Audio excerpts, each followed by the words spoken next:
اے پیغمبر صلی اللہ علیہ وآلہ وسلم، یہ نیا قبلہ تمہارے پروردگار کی طرف سے حق ہے، تو تم ہرگز شک کرنے والوں میں نہ ہونا، اور ہر ایک شخص کے لیے ایک سمت مقرر ہے جدھر وہ عبادت کے وقت منہ کیا کرتا ہے، تو تم نیکیوں میں سبقت حاصل کرو۔ تم جہاں ہوگے اللہ تم سب کو جمع کرے گا، بے شک اللہ ہر چیز پر قادر ہے۔ اور تم جہاں سے نکلو نماز میں اپنا منہ مسجد حرام کی طرف کر لیا کرو، بے شبہ یہ تمہارے پروردگار کی طرف سے حق ہے، اور تم لوگ جو کچھ کرتے ہو اللہ اس سے بے خبر نہیں۔ اور تم جہاں سے نکلو مسجد حرام کی طرف منہ کر کے نماز پڑھا کرو، اور مسلمانوں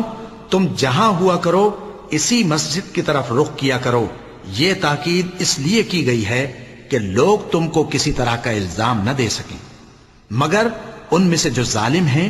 وہ الزام دیں تو دیں۔